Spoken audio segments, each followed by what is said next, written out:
Hey, YouTuber Ubers! I don't know where to look anymore because everything is all discombobulated here. So, I wanted to do a little chat about, maybe I'll move you over here for right now. I have two monitors, so I wanted to show you how I edit three cameras. And I've done videos like this before, but I thought I would try again. So I'm using Adobe Premiere. I'm going to put you over here. And so I just shot a video over there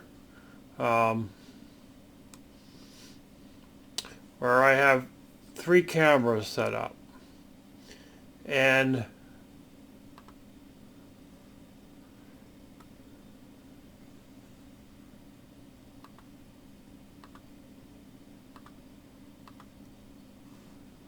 try to get to here. Okay. So I just shot a camera setting over there. I don't know if I could get you over there or not easily. Alright, well maybe I can. It's going to be hard. But let's see.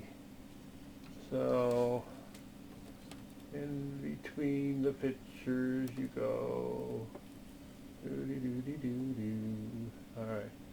So if you can look over there. So anyway, I have a camera over the table on my overhead tripod assembly. It's an overhead a thing that mounts on the top of a tripod.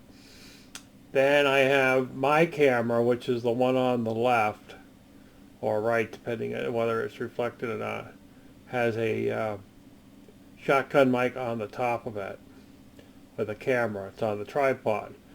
And then I have another one down that sits on a book that will look at the card that I'll put up against a pyramid crystal next to a skull. If you watch my videos, you'll know exactly what I'm talking about. Then I have a book that, gives a backdrop to, the crystals, two crystals in the card so that you don't see my belly in the picture as easily. And so those are my three camera angles. Create a multi-camera shoot and edit it in Adobe Premiere. So this is the video that I created. It's down here. This is actually the video I just created that I didn't like because the quality's poor. So I'm going to try to use record screen to get a better image quality for you guys. So this is the version that I uploaded, which is 4.1 gigabytes. Actually, this is the one that went to YouTube. This is the one that's going to go to the station because this one's smaller. This, I did it down to a smaller size so it's a faster upload, because 4 gigabytes will take about 24 hours to upload at my DSL speed. But I digress. So basically what I do is that I have a setup. Like I have a setup over here that I have three cameras. One camera is over the table, another camera is looking at me, and the third camera is looking at the tarot card. I have a nice kind of a setup, as you can see in the video. You might have all kinds of ways of doing it. If you're doing an interview with two people, you could have a camera on each person and then a camera on both, and then you can bring all three cameras together when you're editing the interview. That would save you the time of having to repeat questions and stuff like that. Often news shots or TV might be shot with one camera and they just keep repeating the same things over and over again until they get it done. That's usually how these TV movies go. And they'll record the same scene for the entire day for a half-hour scene, and it's continuing to be repeated so they can get each camera angle without having stuff show up in the back. But us creators, we have to get creative. So, and it could be anything. You could be watching a ball game, like a basketball game, and you could have one camera at the whole thing, and then one camera following a particular player, and maybe a camera actually onto yourself so that you're the one who's doing the narration. So there's certainly possibilities with multiple cameras. The best thing to do is to have a camera with audio, recording audio, because you can use the audio to sync with the other cameras. Otherwise, you want to use like a snap, some kind of snap thing that shows up in all three cameras so that you can key off of that point. If you're using an action camera that doesn't have a microphone, you're going to have to use another means to sync it up other than audio.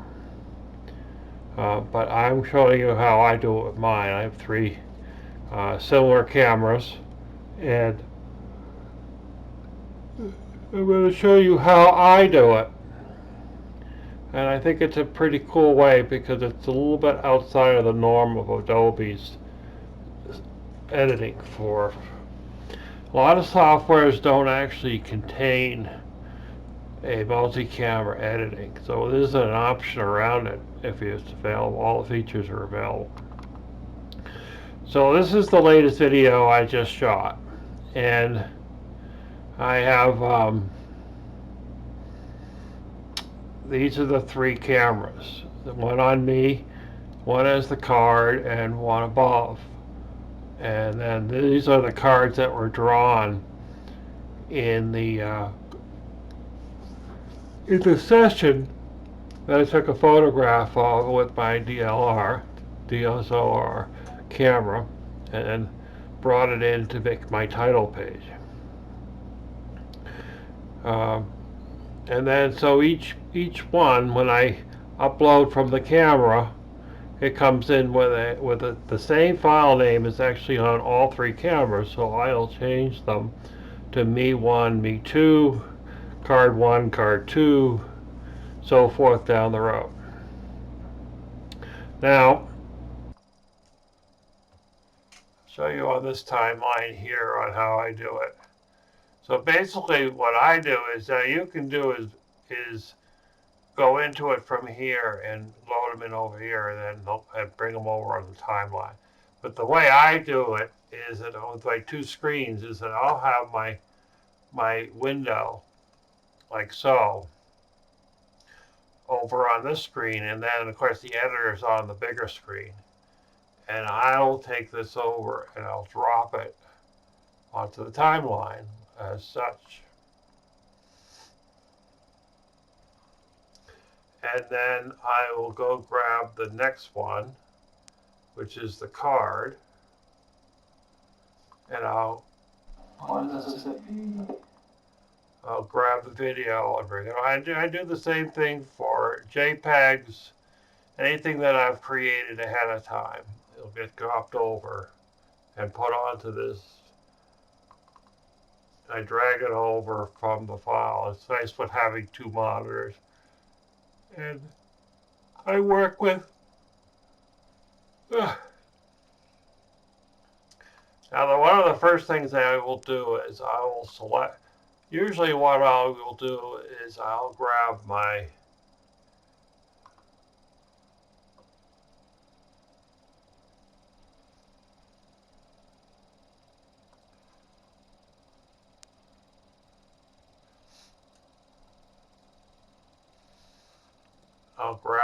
title, and my title card will go in right about here.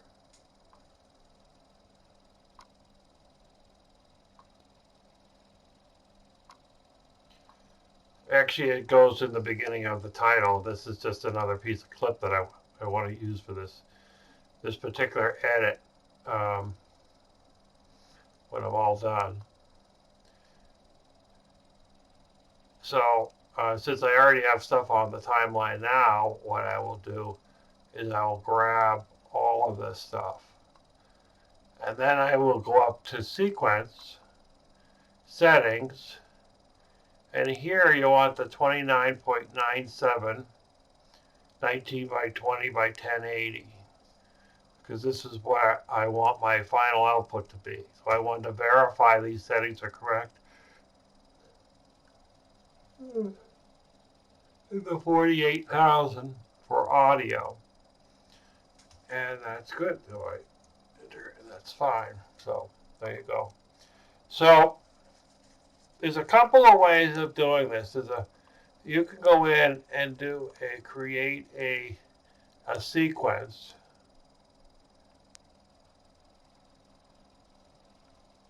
Find it.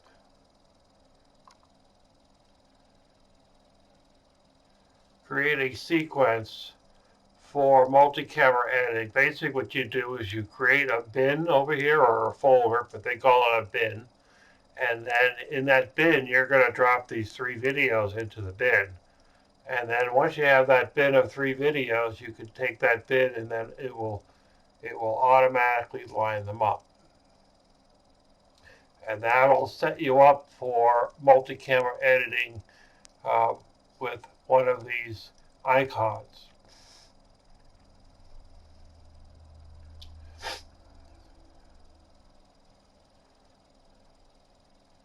If you see it before I do, let me know, because I don't see it up there. This one.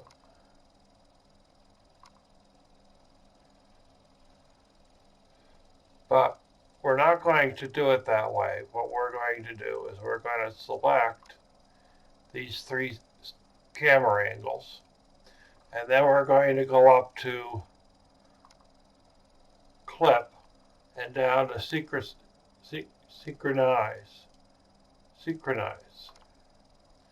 And here I have audio selected. You can try the clip start, clip end, but audio will do is we'll link the audio of all 3 cameras. No, it won't link them, it will synchronize them all on the timeline. So there you go. And so now when you come over here to audio, you can see on the timeline that all 3 camera angles are all lined up, which is really kind of cool.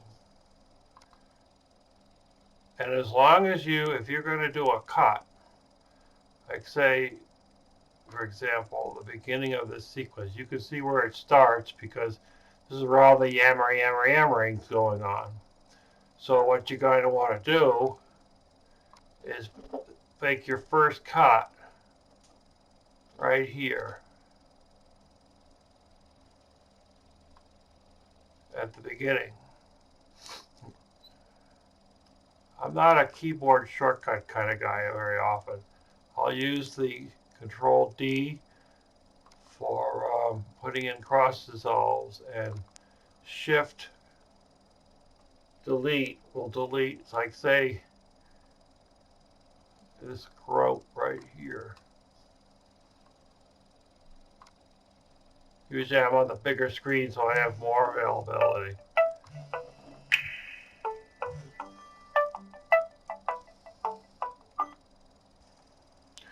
Alright, so if I do this, I can do a shift on the Adobe Premiere. I can do a Shift Delete and it will bring them over to where I was, like that. So now I have all these cameras all lined up. Now the other thing to do now is here I have, this is where the camera ends. My Vixias will do is they'll record up to about 20 minutes, sometimes 21. They kind of vary between the three cameras, which is interesting, but that's how it is. I can go and bring these in, and sometimes when I bring it in, it doesn't bring the audio. Oh, it's just a funkiness. So that's me. And then I'll do the same thing for the next one, which is card. And you just bring it right up against the other track. And then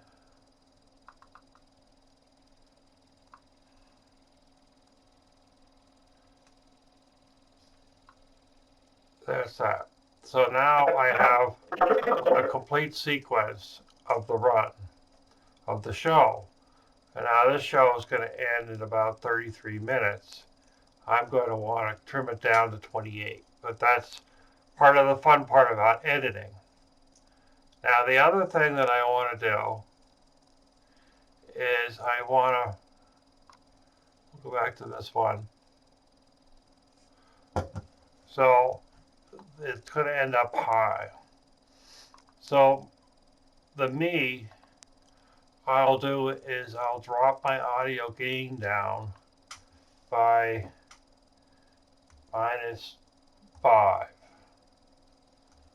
Okay, and then I'll drop the other two microphones now because I don't need them anymore. I'll do a -50, and that'll basically silence that audio. And then it's the same here.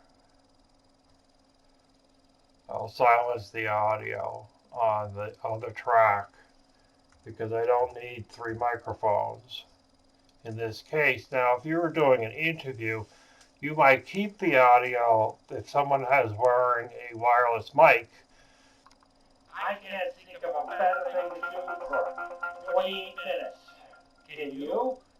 So now I have the three sequences, and what I'll do is I'll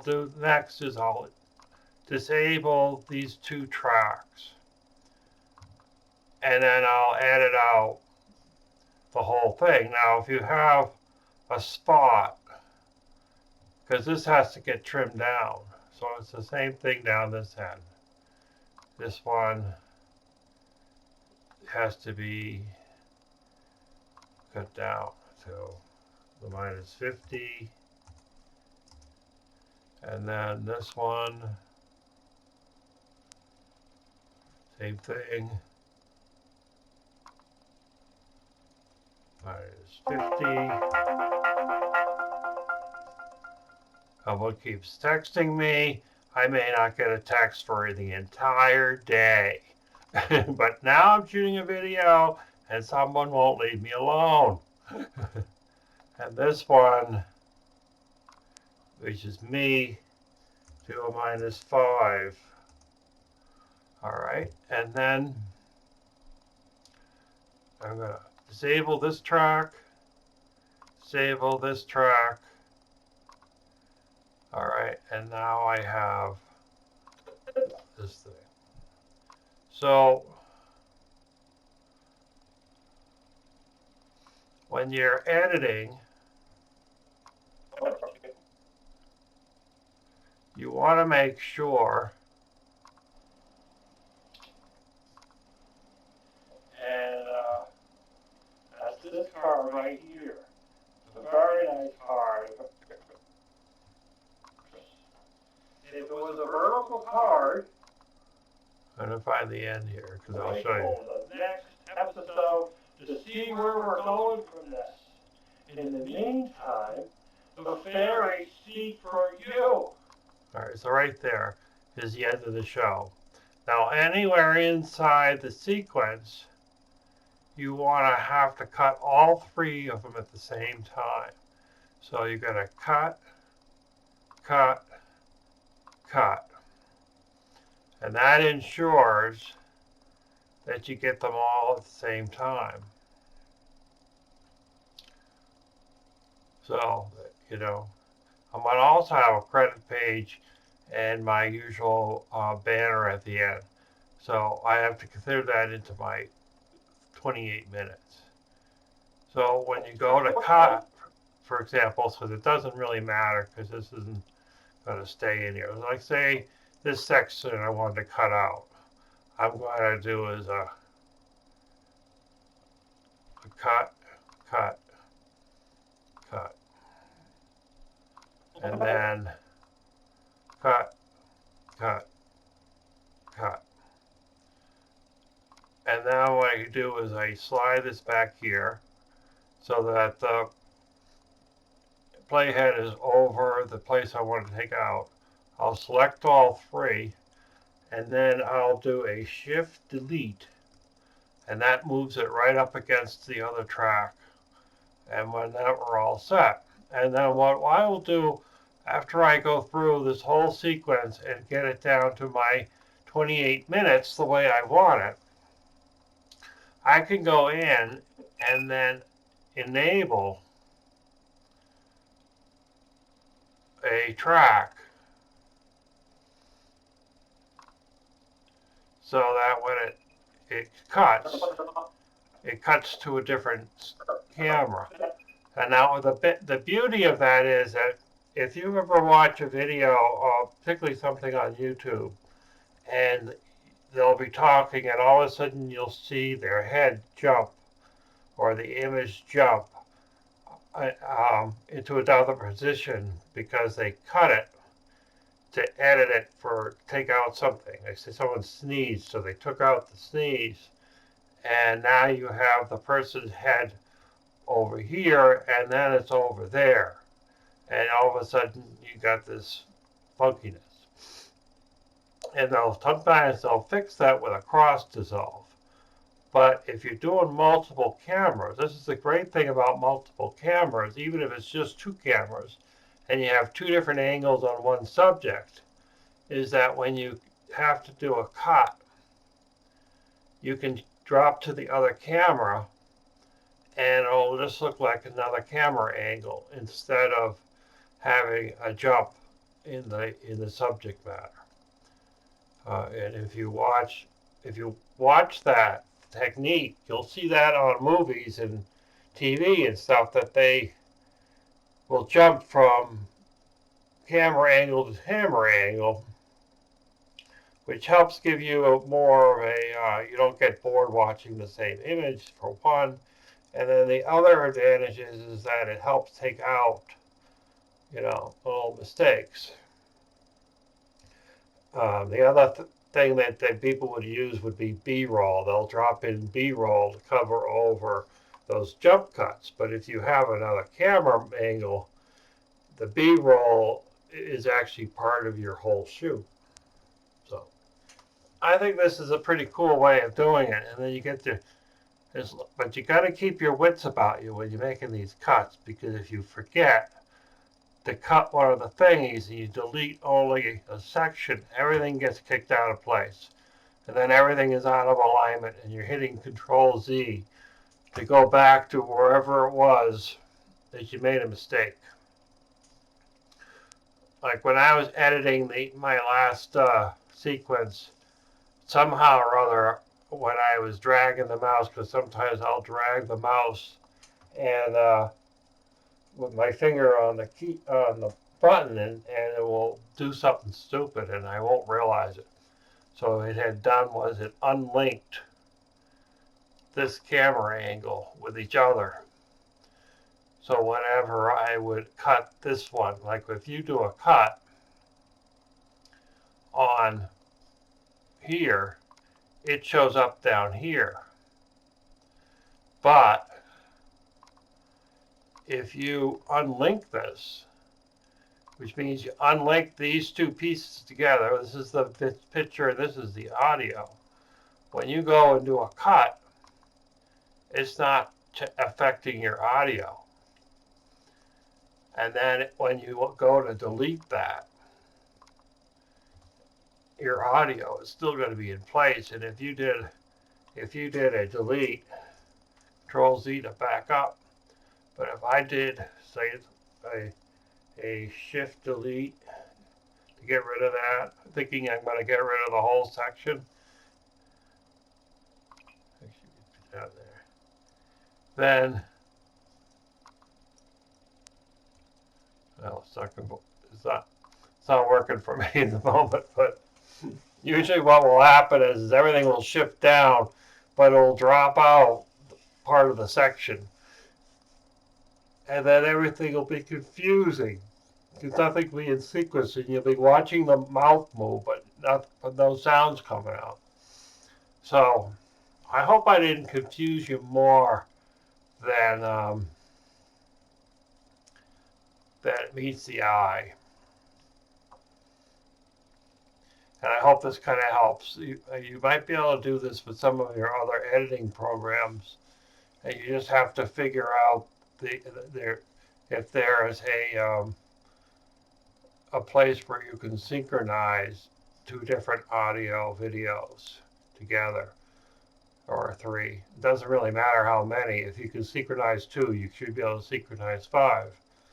So, but,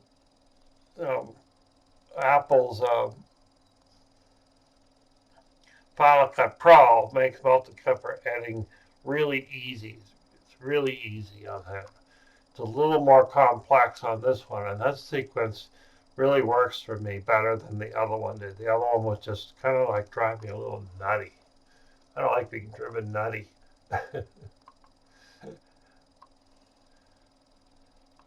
So, there we go. I hope you enjoyed it. And if you have any questions, leave some comments, like, subscribe. You know what to do.